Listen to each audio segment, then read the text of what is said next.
Hey, welcome again to another episode of One Another Marriage with Dr. David and Theresa Mabry, where we seek to strengthen marriages so you can have greater satisfaction in your relationship and greater impact on the world around you. So we're glad to be with you again today. Thanks for joining us. Hi there. In this episode, we are going to be finishing up our Love Step series where we've been unpacking the one another's out of Scripture and the curriculum that we have developed, and we've been covering love one another, and then the STEP is an acronym for serve one another, touch one another, edify one another, and have peace with one another. And so today, it is P for peace. P for peace. Yeah, P for peace. So today, our episode will be about how to have peace with one another. And we hope that you'll stick around and hear everything that we have to say about that. So, What we find is that couples, like the biggies, right? The two biggies, communication, conflict resolution. Right. And we hear this over and over again, and we kind of rephrase it with, you got to know how to talk with one another in a reasonable fashion, like healthy, grown adults, mature adults. And then the other thing is to be able to resolve conflict in a positive way. Right. Because conflict is inevitable. And that's conflict is part of relationships, and it happens all the time. So those two biggies will speak into about every area of your relationship. So if finances are an issue, communication, conflict resolution. If partner-style habits. If sex is an issue, then it's children and parenting. Whatever it is. Yeah. Communication, conflict resolution. There you go. That's right. There you go. And we've had a great time unpacking our material for all of the listeners out there. And we're excited to be kind of wrapping up the Love Step series here that we've been doing. And we have a lot of information to kind of get in on this. P is for peace with one another. But before we get to that, we have another P. And that one is puzzles. Oh, puzzles. Hey, but I'm going to pull a fast one on you. Oh, no. Are you ready for this? And then we can do puzzles, but this is part of puzzles. He does this all the time. He likes to put me on the spot and just fly out of left field here. Okay. The good thing is that you didn't just give me the look that warns David to back off or change your course. Every wife has a look. It's a loving look. It is loving. It's not hateful or glaring or whatever. I have perfected this look too. Yeah. That's right. So, but here you'll like this change. Okay. This insertion into the podcast. I'm ready. Because, so our puzzles typically are something we encourage couples to do on a regular basis to connect with each other, build a deeper intimacy and conversation with each other. Speaking of communication, right? Sure. So another piece that we encourage couples to do on a regular basis would be to talk about, some call it wishes, hopes, and dreams, or what we call it are goals. And so, and those would be short-term, mid-range, or long-term goals, but you're always looking forward, because research would show that couples that do two primary things, share a daily appreciation for one another, and then continue to go back to one another with goal setting and planning and looking forward to having wishes, hopes, and dreams. So what I'm going to encourage us to do is we're going to model this, and then we'll encourage couples to do as well. So and I am doing this intentionally because our goals and what I'm looking forward to is this weekend we celebrate our 28th anniversary. That is correct. And we're going to go to a baseball game. We're going to go watch the Cincinnati Reds in Cincinnati, Ohio. Yes. That's baseball for those of you who are out of the country, and we're going to have a great time. I'm looking forward to. We are. I'm looking forward. So my goals I want to share with you is I really look forward to celebrating our anniversary this weekend. Right. And hanging out together. It is going to be fun. It's going to be a fun time, and we're actually doing that on the actual anniversary day. Yes. You know, sometimes that doesn't always line up, but this year our anniversary happens to be on a Saturday, and we were able to block that off intentionally with no other appointments or anything else scheduled on there. So, so 28 years, baby. That's right. Woohoo! And I am looking forward Here to. we are. I love celebrating our anniversary. And both just so the listeners know, this was a joint effort in deciding what we were going to go do because right. I also enjoy watching sports and playing that's a good sports and being out. clarification. So this is not David must have chosen that. We do different things every year. Sometimes we actually go do something, and sometimes we don't. But we try to just be together for some quality time in that way. But this year, yes, we both said, you know what? We haven't been to watch a baseball game in person, Major League Baseball game in person in a while. So let's go do that. But here's the deal: is that I appreciate you. I'm glad you made that clarification because I forget how. Like some would, some have looked at you and said, "Oh, I'm sorry, he's dragging you to that sporting event." Right.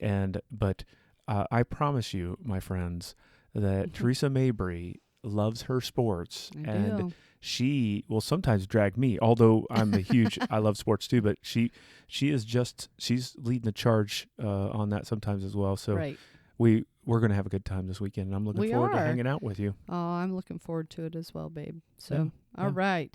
Okay, yes, that was fine. You could throw that one. Do you I said, out of left field, literally. Do you have a goals to share as well? Do I have a goals? Well, I mean, I'm also, without piggybacking on that same one, I'm also looking forward to celebrating the anniversary. And I would say too, that I'm looking forward to, I've been talking about this for a while. We've been talking about it for a while too.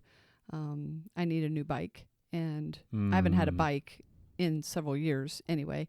But looking forward to getting the bike here soon. And then you and I, can be riding together, because you already have yours and you ride. Yep. And, so I'm looking forward to starting that because that's a new interest and hobby, I would say. That'd be good. Yeah. And to just keep getting exercise for both of us to get to exercise. Right. And to do it together. I really love doing that. Absolutely. So that's a good one. I like that. So there you go, folks. There's a freebie today. Not like to have goals. Yeah, okay, not like so you're paying for anything. But I know. All right, so back to puzzles. So in our podcast, we regularly share puzzles with the listeners, and these are puzzles that we would share with each other on a regular basis in our just daily communication. And we do not prep each other ahead of time for what the puzzle's going to be. So I have the puzzle this week, and so here's a puzzle, and you. We have discussed this one briefly, but I'm just going to bring it back up because we both were thinking it. But we are in a Marvel movie marathon, right now. So not that we're watching one every single day. Don't get that idea. But it just, I don't know, we got a wild hair about us, and it's like, hey, let's watch the Marvel movies in the timeline order. But we'll do that sometimes, right? Yes. So we'll find different movies and do the whole, and they're rewatches for us. But absolutely. But, so we're watching timeline order. We're watching timeline order, right? Cinematic, which we have not, because when these movies all came out, I mean, like you just went to the theater to watch the movie, right? But they didn't all come out within their regular timeline order or comic book order or whatever you want to say. And if you are a Marvel, crazy person out there, no comments please about my lack of detail or whatever. So but the puzzle is and we've just begun this. The puzzle was, why is the Hulk not listed in the timeline order? And fortunately we caught it. Disney Plus, yes, but it's also not listed. Well, on the we were on Disney Plus pulling up the timeline, MCU timeline order, right? Yeah. And so of course there's a reason why they don't have the Hulk movie, but then that led us to, well, technically where is it supposed to be? And then there's a whole separate discussion on where it's supposed to fall and who, and then you have the one from 2003, the one from 2008, the one had Ed Norton in it. And then he never gets asked to follow up in the Avengers, and that's when they switch characters to Mark Ruffalo, right? And so just that whole kind of craziness right there. But we caught it, you know, so that we had just finished Iron Man 2, and we were getting ready to watch Thor, and we had this like puzzle or question, and boom, we were able to look up the answer and realized, hey, this is the spot. This is where you're supposed to watch it, right? Yeah. But that whole puzzle of the Hulk itself and why, because now, like, when you go through the timeline order, you can see all the other ones that have had kind of like their individual movies, or the ones that are coming out. You know, like Black Widows is coming out here soon this summer, right? And different ones. And why is it that the Hulk has not had, Mark Ruffalo in particular, has not had an independent Hulk film, even though he's made his special appearance in Thor Ragnarok, right? I mean, he came back in that prominent one. role there. But yeah, what is it? Is that something that's with Mark Ruffalo, or is that something within the Marvel universe, or whatever? I don't know. And I'm not even saying like I'm a big proponent for there must be the independent Hulk movie with Mark Ruffalo, because honestly, it doesn't matter to me. Like the Hulk is, I like it. I mean, he's okay, you know, whatever. But it's, I personally don't know that I would go spend my money to watch, you know, him on an independent one. There are others that I have enjoyed more. But it's just kind of funny because he is one of the Avengers. Well, then, hello. Why? I mean, why? Why not? Yeah. That's a good puzzle. There you go. That's a good puzzle. I It's rambled for a little bit. You did. I let you go. But I was curious about how deep you would go into the, like, would you mention the Ang Lee? Into the wormhole? In the wormhole. That's right. Like, would you, the Ang Lee directorial effort at The Incredible Hulk, in 2003, which was horrific. Which was, I mean, we didn't watch that one. No. We didn't watch it in 2003. No. We didn't watch it here in 2021 either on a rewatch. But, but we chose to go with the 2008 Hulk, Ed Norton as the character. That's the one that we just watched. And it's a good puzzle as well. That's a good puzzle, hon, because all the ingredients are part of The Incredible Hulk with Ed Norton, because it has the closing scene with Tony Stark coming in. And the general. Talking at the end, not to blow it for anybody, but... it. Seriously, it's been out since you've had a lot of time. 13 years to watch this thing. So, and then the other one being that Stan... Go to the YouTubes and you'll find it. There it is. Stan Lee makes his cameo, like he does all the others as well. Right. As well as Lou Ferrigno. Hello. Because, like I told you, I mean, we are the age where we grew up watching the TV version, the Hulk, Bruce Banner, which Lou Ferrigno played as the Hulk. When he would turn into the Hulk, that was him. And so it was just so funny to see him as a security guard in that position. It was like, okay. You know, it makes me realize this. You and I need to start a second podcast that is exclusively puzzles. Puzzles. Should it be puzzles from Teresa's brain, or maybe Teresa and David's brain? So I don't know. Because we could do a whole podcast on. We could. You have some good ones. We could go around and around. Our apologies to those that are here for the marriage, the marriage information. All right, now back to. Thank you for that commercial break. Back to One Another Marriage. One Another Marriage. The reality is, though, hon, the feedback we're getting is that actually people like these puzzles, and so they do. And our hope, though, is that you're sharing puzzles with one another. Give each other permission to share those puzzles, and Teresa has full permission to turn to me at any time and say, you know what, I'm wondering about this and this and this. What the what? What the what? Okay.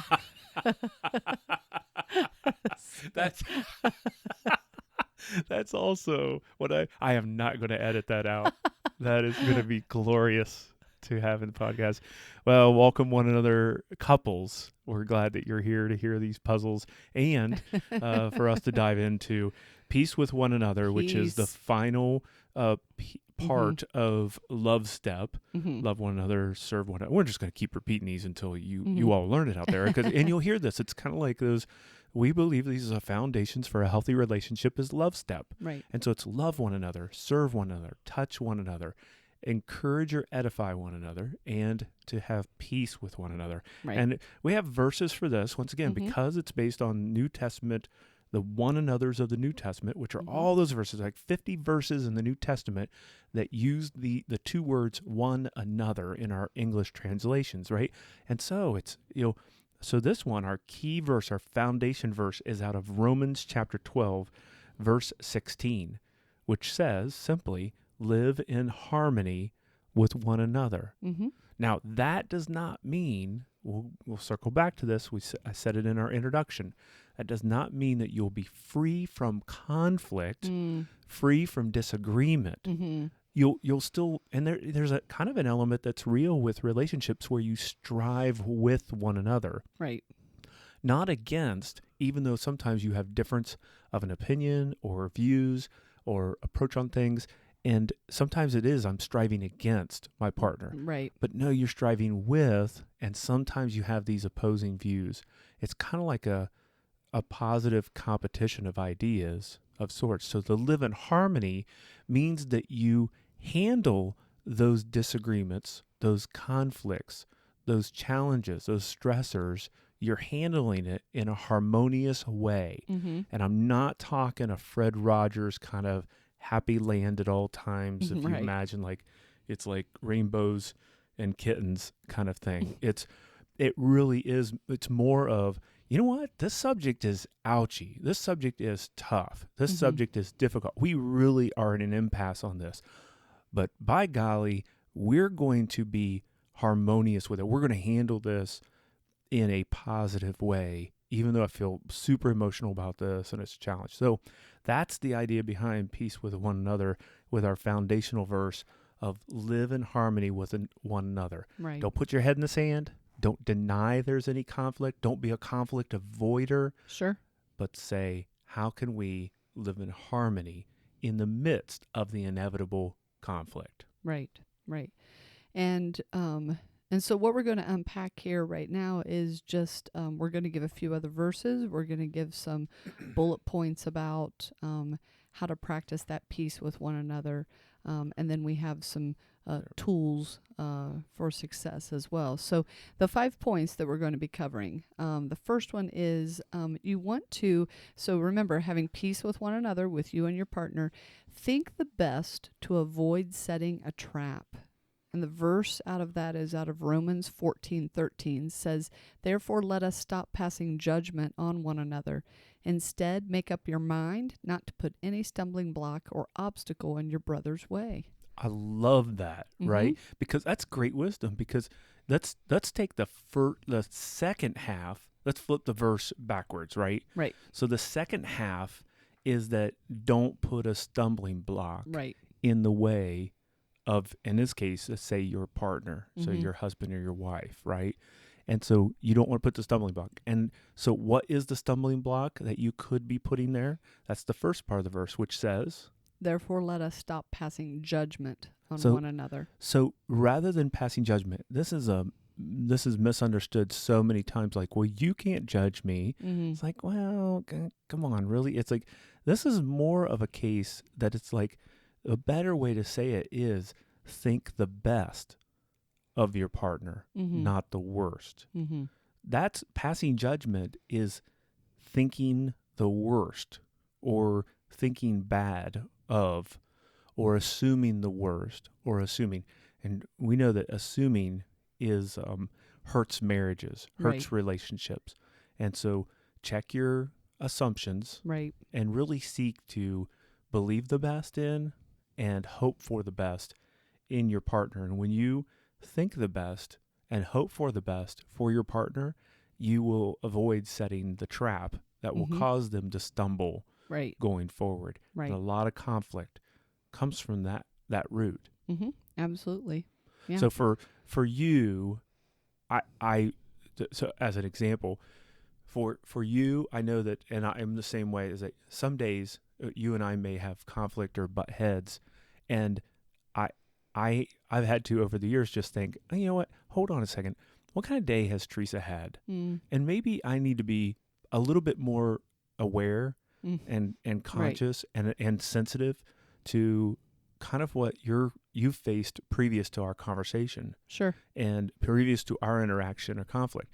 That's helped me a tremendous amount to think the best of you and to think, okay, she doesn't have this evil intent with this. Right. I need to slow my roll, think the best of her so I don't end up setting a trap.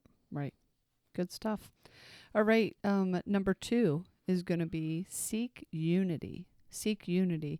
And the verse for this one is going to come out of 1 Corinthians 1, verse 10. It says, I appeal to you, brothers, in the name of our Lord Jesus Christ, and that all of you agree with one another, so that there may be no divisions among you, and that you may be perfectly united in mind and thought.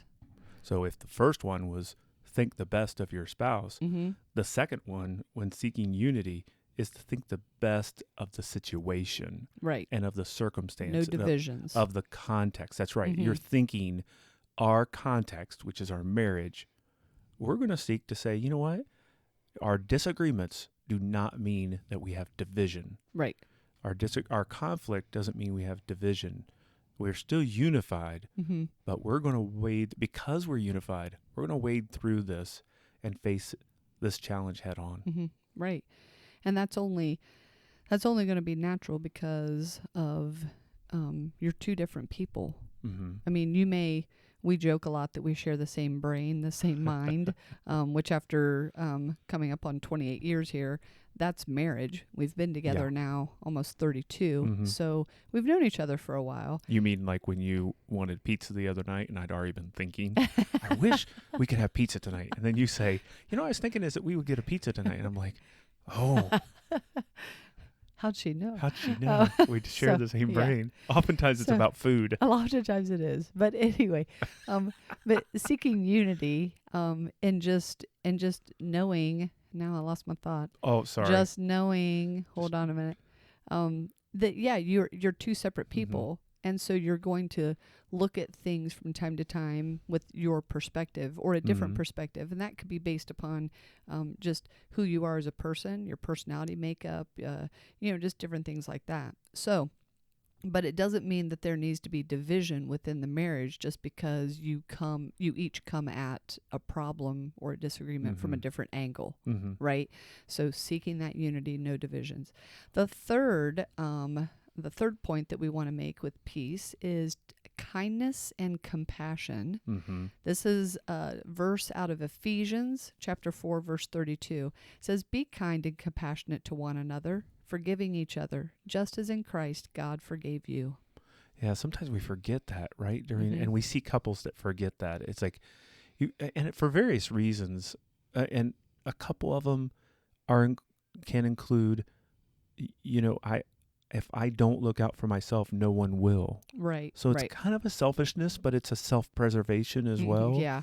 And then out of that, then comes this mistreatment of the other because of that position of defensive-ness. Mm-hmm. And rather than saying, you know what, we're as you say so well, so many times it's about the usness. Mm-hmm. It's about that we're together in this.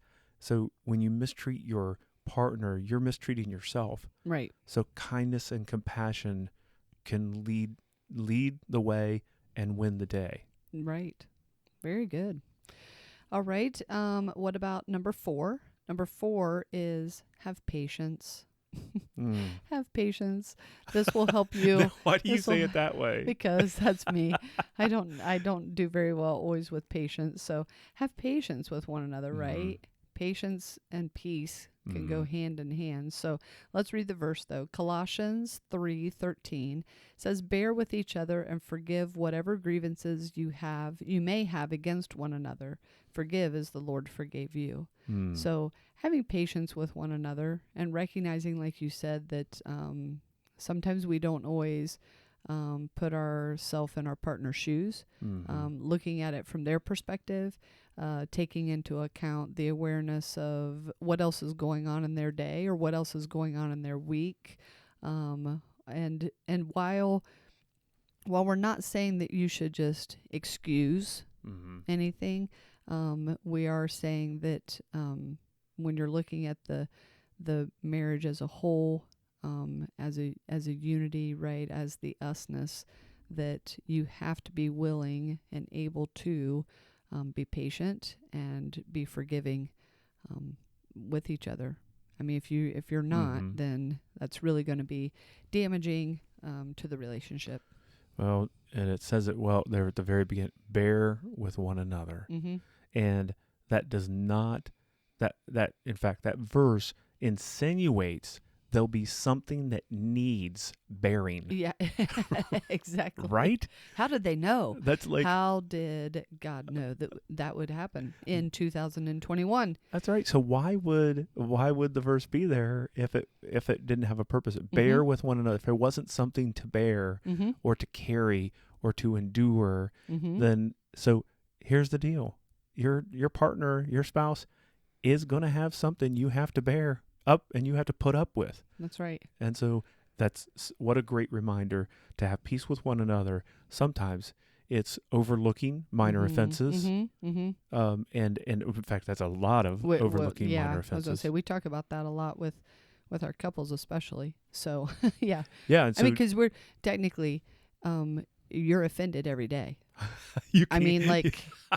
No, not you can. We are. Yeah. Every day, one is, can have a reason to be one offended. One can have a reason to be offended every single day in your relationship. Well, I don't know. I mean, I can do the calculator here and take 28 years times 365 days in a year. Let's see how many times I've been offended. Yeah. That's a lot. Yeah. So, or that you could be offended. Or that I could be You've offended. You've chosen not to, but you could choose but to the be offenses offended. are happening. The offenses are there. It could be as simple as, I mean, we've the toothpaste cap was left off the toothpaste, right? And I mean, we know that this can be just the boiling point for some people.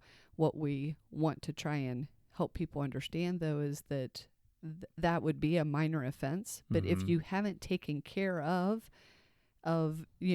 thinking the best to avoid setting a trap, seeking unity, being kind and compassionate, being patient, the next thing you know, the little cap on the toothpaste tube has set off World War III. I mean, like, that's just, that's right. That is the reality of it. Yeah. So we teach. Dr. John Gottman from the Gottman Institute has written that 60 to 70% of offenses are overlooked by healthy couples. Right. So healthy couples learn how to overlook exactly what you're talking about. Overlook and navigate. And navigate. That's right. So 60 to 70% of offenses are overlooked. So you can discern. So healthy couples have the ability to discern what is a minor offense and what is a major offense. And so first thing they do is that 60 to 70%, they learn how to overlook and to be able to say, because it's not an avoidance issue. It's be able to say, hey, these are my expectations. This is what I want more of or less of. This is how it would make me feel. And then be able to move on from it. But then to be able to focus on the things that are really, really important, that 30 to 40% that needs resolved. There needs to be absolutely. a conclusion on it. So absolutely to be able to overlook minor offenses, bear one another's bear grievances, bear with one another. Right. All right. And finally, the fifth point for peace with one another is watch your tongue. Watch your tongue. And this verse comes out of James chapter 4, verse 11. It says, brothers, do not slander one another. Anyone who speaks against his brother or judges him speaks against the law and judges it. When you judge the law, you are not keeping it, but sitting in judgment on it. Yeah, watch the tongue. And when it's talking about brothers there, like, we're putting it in the concept of a brother or sister within within Christ and just within your marriage, in your relationship there. Yeah, whenever you see that, it's those that you're closest to. Right. It's not specifically about a brother. That is a term of endearment. Yes. Is what it is. Yeah, but do not slander one another. So the slandering is what we're talking about with watch your tongue, right? Which kind of goes back to, last week's episode when we talked about how to edify one another, and particularly, where we talked about the movie reference and, use your words, Parker, type of deal. So yeah, do not slander each other. That truly is not going to help you to have peace with one another. Nothing's going to set off more conflict or disharmony within your relationship than to have a third party all of a sudden interject. Well, you know what your husband said about you the other day, or you know what your wife said about you the other day, and then whoa, So yeah, watch your words and do not slander one another. Resolve to never speak ill of your spouse to another. And I understand, folks, that if you feel like you need to have a confidant, someone is like, where can I go to turn? But be very careful how you can kind of express or work out the frustrations and challenges you have from your marriage with other people, because be careful inviting in. And so I think of like the scenario where guys who may joke, quote unquote, about their old ball and chain at home and what a burden their spouse is, and it's like, nope, don't even joke, don't even, because it's in jest, but you really there's a seriousness to it. Or for the ladies, or women, when they talk about having their husband is like a child or a child to them, well, I have two kids and then the big kid, and insinuating like that that he is the same capacity, just a child, The other area is like with children, even young children, kind of older children or adult children. Never speak ill of your partner to your children. They don't have the capacity to process that adult world kind of challenge, right? And you don't want to slant the view of your children towards their other parent. Sure. Right. Absolutely. And so to resolve the watch your tongue, and the final area that I'd point out, so it's outsiders, children or family members. And then the other is even to your spouse directly. Watch your tongue be careful with sarcasm. Be careful with name calling. Be careful with belittling or harsh words. Don't try to use your words in order to win the game of the argument. That's just or manipulation even. That's your partner. Learn to resolve the conflict in a positive way. Right. So to go back over those 5 points that we wanted to make, how to have peace with one another. Number 1, think the best to avoid setting a trap. Number 2, seek unity with each other. Number 3, have kindness and compassion towards your partner. Number 4, be patient and forgiving. And number 5, watch your tongue and do not slander one another. We figured that before we wrap up today, and just the last few moments that we have with you all, we're going to talk about a couple practical tools. And so the first one being is we're going to just offer, and this is a quick hit, how to take a timeout. And then we'll before we wrap up the rest of our time, we're going to share how to negotiate as a team. And so how to take a timeout. Honey, what do you think? What kind of scenario, and what does it even mean to take a timeout? Because we've worked with couples who say, well, listen, Mabrys, we take timeouts, but we never come back to the issue ever. So what does it look like to properly, when should one take a timeout, and what does a timeout look like? Right. So, first of all, you have to recognize the emotions and what physically is taking place within your body. So when you feel yourself like getting too angry, if you, like if you're clenching your fists, or you're just, your heart starts racing, or, you're breathing too fast, you're getting red in the face, like whatever it is for you, those are all physical reactions with your emotion, right? And what's happening within your brain and what's taking place. So when you're in that state, it's never a good thing to try and solve something. And so if there's a disagreement going on and you're getting more ramped up, that would be the good time to say, you know what, I need to take a timeout. Mm-hmm. And you can call for the timeout. And then the obvious thing is the other person needs to be willing to like let the timeout happen. Okay. That's right. And that's where we run into struggle with like Yeah. our couples when we coach couples, right? It's like the other person wants to keep going. Well, they didn't call for the timeout. They want to keep going. But if you want to know how to best seek unity, how to be patient, how to, have an usness within your relationship, it takes great practice and discipline, but having that timeout period. Now, during the timeout period, that can be it could be 30 minutes, it could be an hour.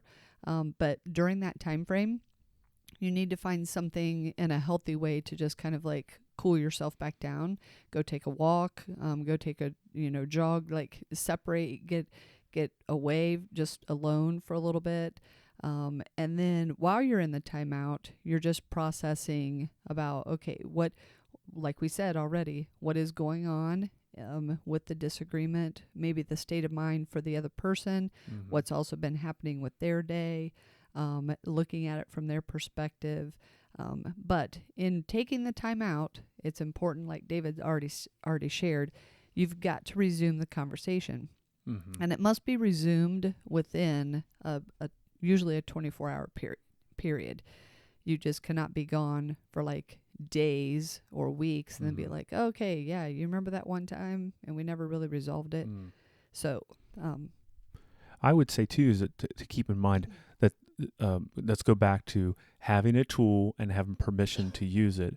So the encouragement is that for both people in the relationship to recognize that a timeout exists, that opportunity, that tool is available, and you have permission that either one of you have permission at any time, not as a weapon, but as a real tool to help, because you're like, I'm not able to resolve this conflict right now because I'm in my emotional brain instead of my thinking brain, which this will be a good time to introduce quickly the idea that there are two rooms in your brain. One room is your emotional room and one is your thinking room, and you cannot set up your chairs in the emotional room to resolve conflict. Right. You want to move your chairs from your emotional room into your thinking room, and a timeout helps you to pick up your chairs and move them into your thinking room so that you can sit in that room and resolve the conflict in a positive way. Right. And typically, even the research has shown, even with like a brain scan of a person who was angry, even just like 3 to 5 minutes of a separation and having that time out actually moves all that into that thinking part, as we call it. That's not the technical term for that part of your brain. But yeah, so having the timeout, being able to call the timeout when you recognize these things happening, and it's for the sake of being able to resolve this disagreement, and then returning to the conversation. You must return to it, and when you return to it, now we're able to process a little bit better about what's happening and what needs to take place. When you return together, there's a great tool that we want to offer, and we're just going to introduce it real quickly because I suspect that we're going to probably have an entire podcast just on this tool, and that is to how to walk through the process of resolving conflict in a positive way. So let's say that both of you are in your thinking brains. You both are then you both have sought to understand the other. And that's a key element where you can say, here's my perspective. And then your partner, you can repeat back and say, okay, I hear you saying your view on this is this. Did I hear that correctly? And then you can affirm that. And then the other partner has an opportunity to look and say, well, okay, so here's my perspective on this specific issue. And then you repeat back. Once again, it's seeking to understand where the other's coming from. Then after that, and the two of you have named the issue, and without blame, you're like, hey, here's the exact issue. Right. Sometimes conflict is not solved because you're fighting over two different issues. So make sure that you, even if you have to write it down together, Right. and say, yes, we could put our finger on it. That is the issue right there. So once it's named and established, and both sides are for the most part understood, what's that next step that couples should take? Like if you have an issue with me, honey, we're having a conflict, and you're saying, and we've established that, what's your next, what do you give next? Well, then we give the options I've considered. And so the options I've considered are, and you would list off, like maybe you have 2 or 3 different options. And even if one of them is just completely absurd, right? So like your clothes are all over the bedroom floor, right? And this is, it's a constant ask and blah, blah, blah, and all this stuff. And so like, the conflict is that there's tension over the order and cleanliness of the bedroom. Okay. So we've named it, right? And so now it's okay. The options I've considered are, you would at least put your clothes away like twice a week, or there's a chair in the corner of the room, and that would become your chair, and you're allowed to put your clothes like on that chair. So that's another option. And then there could be another option that I'm going to bag up all of your clothes that are left all over the place and put them out by the curb to be taken out with the trash, right? I mean, that's an absurd option, right? I'm not going to do that. But it brings some levity to the conversation, and just to kind of like have a little bit of like, okay. But make sure that's appropriately placed levity. Yes, because if right. someone's keyed up already and they're like, what? You would put my You would clothes put out? my It's clothes like, out? Right. Okay, It's let's like, move yeah. to the thinking Right. brain. Or option number 4, like I don't know, you have to move to a different bedroom. I don't know, like go ahead. And the option is that that you would do it yourself, Right, exactly. Which right. And once they're listed, that's the key, is that the one who's trying to seek a solution and take the lead on it, they're like, here's the challenge I have, and here are the options I've considered for solving these issues: A, B, C, D, and E, right? And so then the statement we love right after that is what? The one I like best Yes. is, so the one I like best is you putting your clothes away at least twice a week, on this day and this day, or whatever it is. Which do you like the best? So now you pose the question to the other person, and your response then would be, that's right. And the talking stick then comes over to the other partner. And I would say, you know what? I hear you saying that A is your favorite option, which is for me to pick up after myself a couple times a week. And we're just summarizing for time's sake. Right. And what I like, I like that option, but the option I've considered is that maybe one day a week, so Saturday mornings, I make sure that things are cleaned up best. And so you would come back with maybe, or you would agree to that on the spot. And then it would go back, then again, negotiation-wise. And so then it would go back to the one bringing it and say, well, Saturday. Then I like that option.